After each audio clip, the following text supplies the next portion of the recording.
Invitada de esta mañana, ella es Mercedes Balabé, coordinadora nacional de Unión y Progreso. Muy buenos días, bienvenida a Primera Página. Hola Rosa, muchas gracias por la invitación, buenos días. Buenos días, gracias por siempre acompañarnos acá en este punto de encuentro informativo. Vamos a iniciar de inmediato haciendo una revisión por la situación en nuestro país en referencia a la materia de los diálogos que se están desarrollando en México, que dentro de pocos días va a tener una nueva sesión, parte de las políticas también de Estados Unidos hacia Venezuela. Decía Joe Biden que su política hacia ahora va a ser mantener los diálogos, realizar estas mesas de encuentros, y el tema de las sanciones está allí como bajo la mesa, como una garantía de que podrían o no quitarse según cómo avancen estas mesas. Mira, vamos a ver las cosas desde una perspectiva un poquito alejada de la coyuntura de las negociaciones, diálogos que se están dando, y pienso que nos puede inspirar el tema de Afganistán.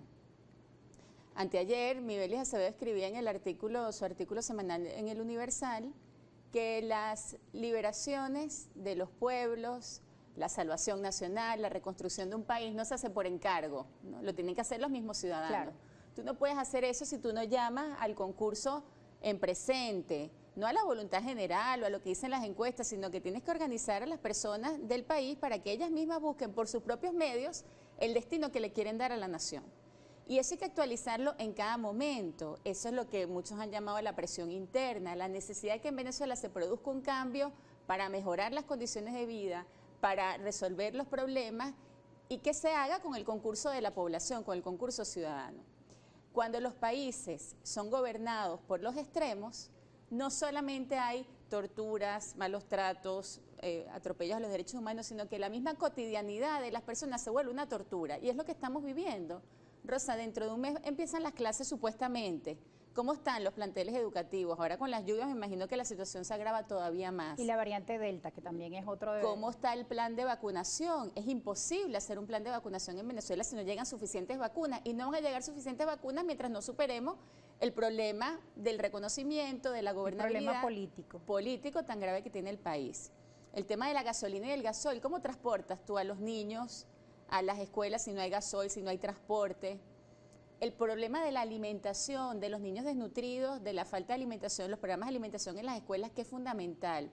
Todos esos problemas constituyen una verdadera tortura, una calamidad para el pueblo de Venezuela, y la única manera de resolverlo es mediante la ejecución, y lo hemos dicho muchas veces, Eduardo Fernández lo ha dicho muchísimas veces, de un gobierno de emergencia nacional, un gobierno de emergencia económica y social que sea capaz de abordar la crisis con un gabinete profesional, claro, técnico, honesto, competente, que dé confianza dentro y fuera de Venezuela. Eso es mucho más importante para mí en materia de diálogo y de entendimiento que cualquier condición electoral. Ahora, cuando se habla de ese gobierno de emergencia nacional, ¿quiénes serían las personas que estarían allí? ¿Quiénes lo componen? Porque si bien desde la oposición siempre se ha señalado los problemas que tiene el Ejecutivo, también es cierto que tienen 20 años intentando buscar un modelo o un cambio, pero son 20 años en los que tampoco se han puesto de acuerdo.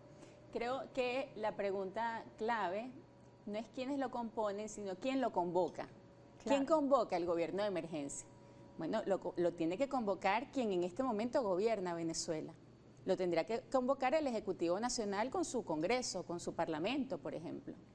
Ahora, yo a veces veo funcionarios competentes en el gobierno, funcionarios de carrera, funcionarios que tienen cierto prestigio. Yo no los conozco, pero al menos es lo que se dice.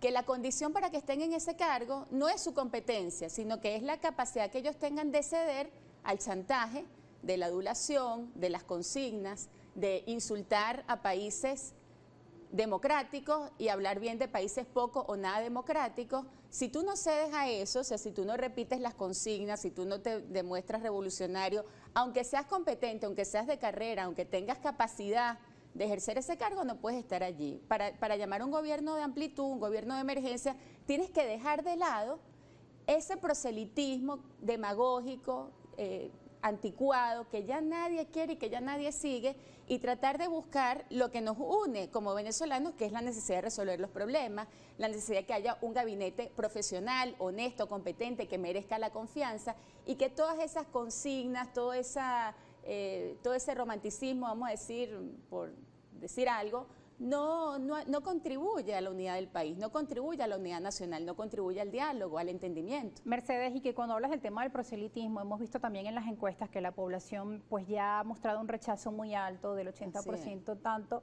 hacia el gobierno como hacia los líderes de la oposición, porque en medio de una emergencia como la que estamos viviendo, lo que tú mencionabas, cómo se regresa al colegio si no hay agua, no hay luz, están en la cola de la gasolina, el tema del salario, el tema del precio, la hiperinflación, los costos en dólares, todo lo que conocemos todos los venezolanos que están hoy en sintonía, sean chavistas, sean de la oposición, sean punto intermedio, todos estamos sufriendo estas mismas condiciones y uno se pregunta cómo poder los políticos de hoy en día dejar de lado este tema ideológico para ponerse de acuerdo y encontrar esas soluciones. Claro, y esa es la segunda alternativa que tenemos. O sea, si no se convoca el gobierno de emergencia, que lo hemos dicho muchas veces, si alguien no viene, solamente no aparece en momentos de campaña o tal, somos precisamente quienes hemos abogado día tras día, periodo tras periodo, por la necesidad de conformar un entendimiento, un gobierno de emergencia económica y social.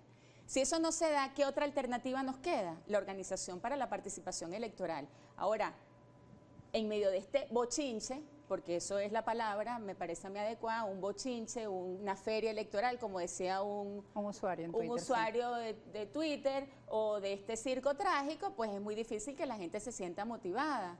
¿Por qué? Bueno, porque ve un montón de personas, primero ven al gobierno en una situación de descomposición, renuncian alcaldes, gobernadores, destituyen para nombrar ministros a personas que han demostrado su incapacidad, por un lado, y el problema interno que tiene. Por otro lado, la oposición desarticulada, infiltrada, también dejándose llevar por intereses demasiado 20 mezquinos, candidatos para una alcaldía. 20 candidatos, incapacidad de ponerse de acuerdo para elegir a la persona que más convoque, que más confianza le da a los electores, y entonces, claro, eso desmotiva, pero tenemos que seguir insistiendo. Yo vi con atención el programa que hizo aquí Pedro Pablo Fernández, en la necesidad de renovar los liderazgos, es que además lo dicen las encuestas, de buscar a las personas que verdaderamente convoquen de abajo hacia arriba a los municipios, porque es la otra alternativa. Pero digo, lo ideal sería atender la crisis ya con un gobierno competente, con un gabinete competente.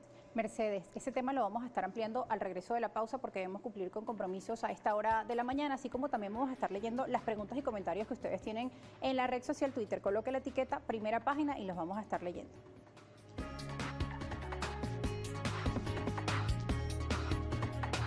Nos estabas comentando sobre la necesidad de llamar a un gobierno de emergencia nacional. Estamos hablando de que en nuestro país, además del tema de la pandemia, así como en el mundo, pues también está afectando el cambio climático. Fíjate las torrenciales lluvias durante este fin de semana, el temor, por ejemplo, en La Guaira de que se repita la tragedia de 1999, que no deseamos que esto sea así, pero en nuestra mente siempre está ese temor cuando vemos precipitaciones de esta magnitud. Al igual que en otros estados como Mérida, Barinas, Anzoátegui, por nombrar alguno de ellos que han sido afectados por las torrenciales lluvias. Decían los usuarios, nos escriben, drenajes nuevamente tapados, pasan las lluvias y vemos que sigue la basura, pero todos están llamando a ferias electorales, como mencionabas tú, feria electoral y los usuarios en la red social, ¿no? Mira, los problemas da la impresión de que desbordan por completo al Estado y al gobierno. Esa sensación ya llega a un límite que pareciera que todo fuera un castillo de naipes que en cualquier momento se va a derrumbar y no sabemos qué va a pasar aquí, ¿no?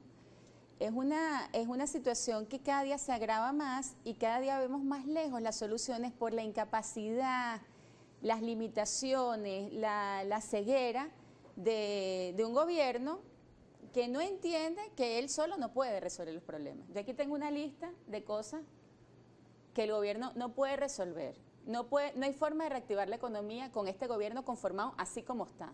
No hay manera, porque para reactivar la economía tú necesitas auxilio financiero y el país está sancionado y va a seguir sancionado. A mí, quienes subestiman las sanciones y dicen, no, si tú votas las sanciones desaparecen, nada de eso es verdad.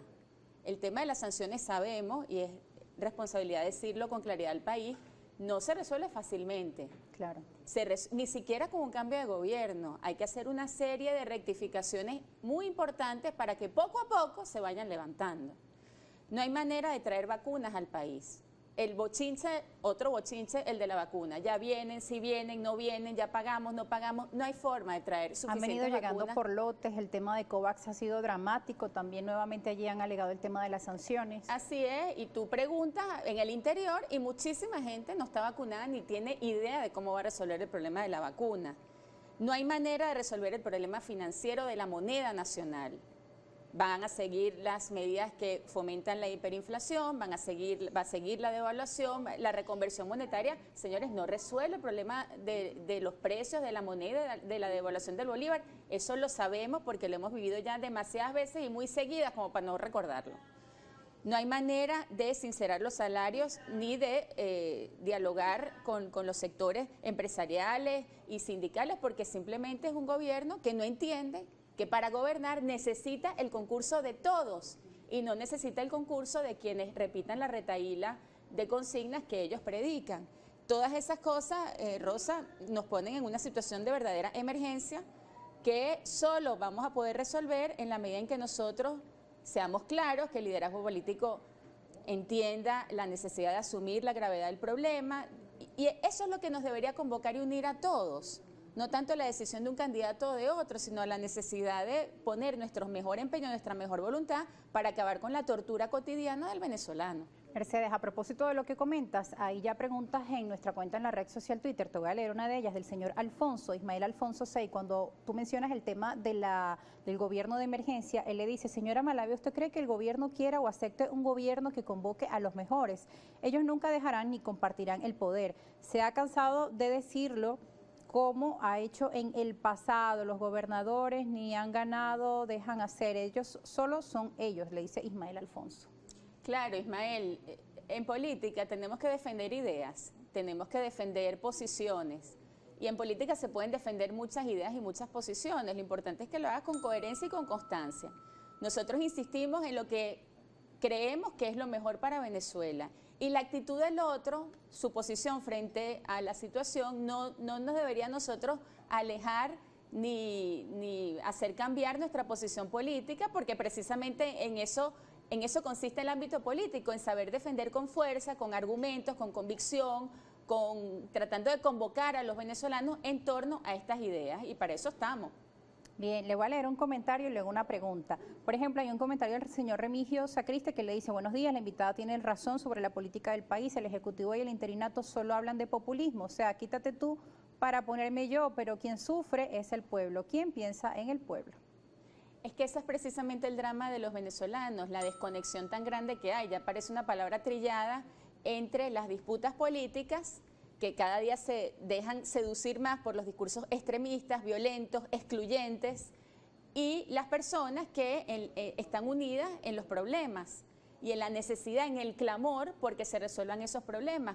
Pues a eso nos debemos los políticos nos debemos a la comunidad, al bien común, a la solución de los problemas, y en la medida en que seamos capaces de posicionar este oficio así, pues iremos ganando la confianza y el aprecio de las personas. Bien, hay otro comentario del señor Eric Diguardo. La única forma de cambiar a Venezuela es acelerar un proceso electoral que contemple una elección presidencial transparente, dice, sin la publicidad abrumadora del gobierno, con observadores internacionales y con los ciudadanos respaldando candidatos únicos, le dice Eric Diguardo. Yo estoy de acuerdo, Eric. No hay manera de resolver los problemas del país hasta que no haya un cambio de gobierno. No hay manera de afrontar la crisis económica, reactivar la producción, la industria, el comercio, reparar la vialidad, la infraestructura, la gasolina, el gasoil, si no hay un cambio de gobierno. ¿Cómo lo podemos conseguir? Mediante la convocatoria de un gobierno de emergencia económica y social que sea iniciativa de quienes hoy gobiernan, o mediante las elecciones que en el 2018, por eso nosotros los defendimos, perdimos una excelente oportunidad de cambiar al Ejecutivo. No se dio esa posibilidad, la Constitución contempla que las elecciones son en unos periodos determinados. Adelantar ese proceso también depende de quienes hoy gobiernan. Fíjese también, ya para finalizar, hay otro comentario que le hace el señor Ramón Ramos. Él dice, pero ¿qué hacer para unificar a la oposición si hay demasiados aspirantes, más de 3 oposiciones? La de la llamada de los alacranes, la de Juan Guaidó, la de los independientes, distintos partidos que están. ¿Cómo se puede ganar así? Mire, yo creo que más que unificar a la oposición, tenemos que unificar a la población. Tenemos que convocar nuevamente a la mayoría. Participación ciudadana. Claro, las encuestas reflejan que ningún liderazgo hoy convoca. Todos convocan a un grupito muy pequeño de personas, incluso el gobierno que habla de la organización popular, y en realidad la iglesia convocaría más que ellos, no convocan a nadie prácticamente. Entonces, convocar a la mayoría no es tanto una cuestión de unidad de los líderes, sino unidad de los políticos, vamos a decir, sino de liderazgo. Tenemos que volver a lo más clásico de la política. ¿En qué consiste la política? En la capacidad de posicionar un mensaje que sea atractivo, que convoque a las mayorías a que sigan a quién, a los liderazgos. Yo creo que lo que tenemos que hacer, más que unificar a los políticos, es renovar los liderazgos. Y es lo que reflejan clarísimamente las encuestas y es la tarea que tenemos por delante. Y ya para finalizar, ¿cómo pueden esos liderazgos locales, por ejemplo, para el caso de concejales, de alcaldías, para el Consejo Legislativo, esos talentos locales, esas personas que tienen la disposición de ayudar y de colaborar para la comunidad, de poner el servicio social por encima del interés propio, que es el fin de la política, ¿cómo hacen ellos para poder tener una mayor representación? Eso no lo vamos a ver a corto plazo, ¿no? Tienen que bueno, a corto plazo iremos consiguiendo algunas cosas, pero efectivamente hay que poner la mira en el mediano plazo. Tienen que salir a recorrer las calles con una oferta, con un programa de gobierno, con una tarjeta y con una organización y decir, miren, este es mi programa, este soy yo, ustedes me conocen, este es el grupo de personas que me va a acompañar en la promoción de este proyecto de gobierno, con realismo, pero también soñando con un municipio, con un país, con posibilidades de ayudar. Y con eso se convoca. Mira, un ejemplo muy concreto, yo sé que ya nos queda poco tiempo, siempre pongo el mismo ejemplo, un municipio del estado Trujillo, Monte Carmelo, donde un líder convocó a un grupo de personas para conquistar el Consejo Municipal. Y en una elección donde hubo muchísima abstención y muchísimo llamado a la abstención, con una tarjeta y con una plancha de concejales, ganó todos los concejales, al alcalde del chavismo y al gobernador del chavismo. Es posible cuando el liderazgo es auténtico y cuando el liderazgo es autónomo, o sea, cuando busca lo mejor para el municipio, las personas que están allí, es posible conquistar esos espacios con el voto popular. Gracias, Mercedes. Lamentablemente se nos acaba el tiempo. Gracias por tu mensaje, participación ciudadana y ese encuentro de los liderazgos locales.